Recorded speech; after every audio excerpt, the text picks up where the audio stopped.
All right, so let's go ahead and have a little bit of a discussion between Genshin Impact and Honkai Star Rail.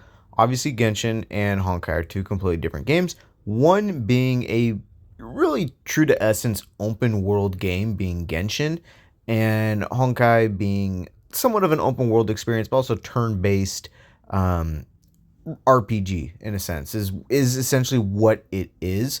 Also thrown in the gotcha aspect with both games being characters and for weapons for Genshin and for light cones or quote unquote weapons for Honkai Star Rail.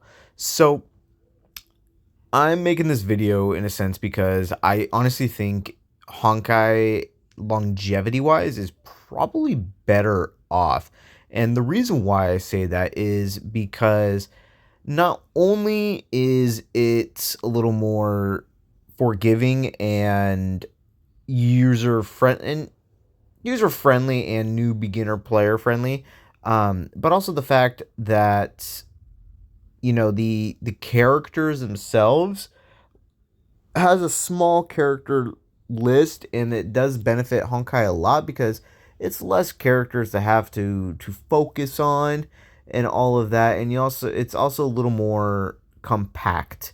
And what I mean by that is because of the fact it's not as open world as Genshin, you're not so overwhelmed with all of the different aspects and everything. Yes, you could probably have more time delved into it and, examining and going through all the different parts of the world in Genshin, and that can vastly increase the player or the playtime you have on the game.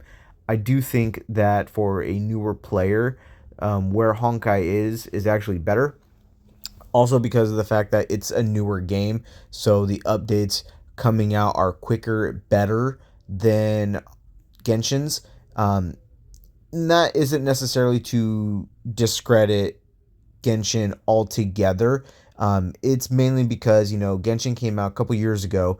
Honkai came out like not even a year ago. It's still within the year, um, you know, quote unquote year for the game to be released, and the developer Hoyoverse used a lot of that knowledge and poured it into Honkai to try to make it a better gaming experience for the players.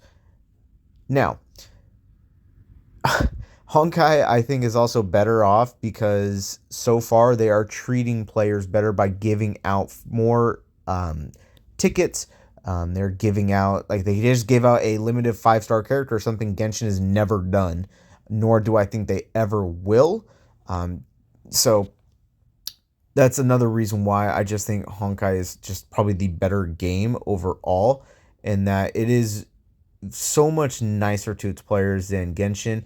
I mean, heck, Genshin's newest update, they hardly gave out any primo gems for players. That is another reason why, is just the way they treat their players. I know a lot of people have recently been posting videos about why they're quitting Genshin Impact. Quite frankly, I haven't really looked a whole lot into those videos.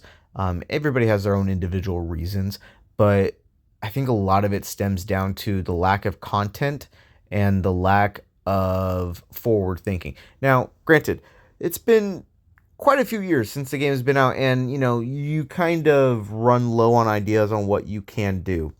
Um, Honkai, though, I don't see that happening just because, I mean, it takes place in freaking space. I mean, the possibilities are endless. So I just think that moving forward, I think Honkai is set up to be the big successor to Genshin. I know that in terms of revenue wise, Genshin is, slowly falling down a little bit, and Honkai has really started picking it up. And then future characters we're going to be getting in Honkai are just going to be phenomenal. So I do think, like I said before, and I'll say it again, Honkai is the better game compared to Genshin. If you got a problem with that, let me know down in the comments down below.